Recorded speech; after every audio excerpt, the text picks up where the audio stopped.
everyone. So that was Syrinx, and now I'm going to talk you through a couple of practice tips. So if you want to learn this song, there's a lot to it. First of all, the story of Syrinx, as I've been told it, is not a super happy one. So the story is, and this is important for your expression while playing it, Syrinx is a water nymph that Pan, the god of flutes, falls in love with. So he falls in love with her. She's not into it. She hides and she disguises herself as a water reed. So she's hidden. She's a water reed. He's looking around for her. He can't find her. He's sad. He's in love with her. He's like, where is she? I want to confess my love, whatever. And he can't find her. So he makes a flute out of the water reeds that are nearby to play a song for her. And in the process, he uses her as the water reed as the flute. So he ends up killing her while he makes the flute.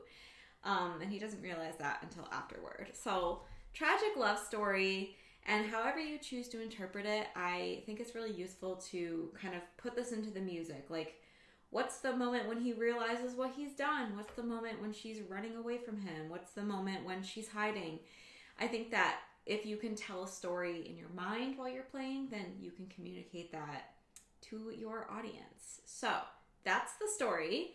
Now practice things. This is in D flat major, but we've got some pentatonic scales going in here. Which has some Asian influence there with Asian traditional music. And I think in addition to paying attention to the flats, I get a lot of questions about these trills here. It's kind of hard to see. My camera's being very weird. But in measure 23 and 24, you have to play trills. And those are written out kind of weird. The reason they're written that way is because they want you to start on the above note. So I'll just show you those trill fingerings. So the first one goes from E flat to D flat. So for this one, the trill is these two trill keys.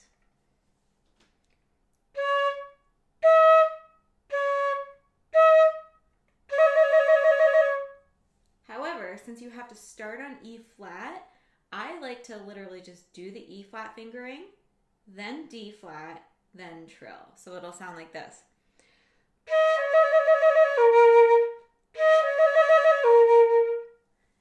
There you go.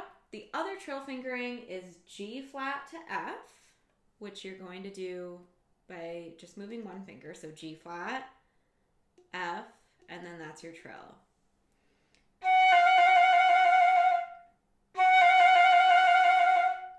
Like that. I also think use of the B flat thumb key in this one or the B flat lever is useful just to simplify some of the fingerings and be expressive with it. This is a solo flute piece that needs to be very expressive. I don't believe personally that you have to always follow the rhythms exactly, but you should kind of just do an homage to those rhythms. Don't go too crazy, but don't feel like you have to stay like exactly with the metronome. And then at the end, it fades out into nothing. So get very quiet and hold that last note out, and you are making music until the very end. So just keep that note nice and sustained. So if you want any additional help with Syrinx, you can look at the link below to check out a flute lesson with me. I am offering flute lessons on Syrinx if you want them. All you have to do is sign up, and then I find out, and then I will reach out to you to schedule it. So check out that link, and if you don't need a flute lesson and you just want to get my flute warm-up guide, that is free, and that is also linked below.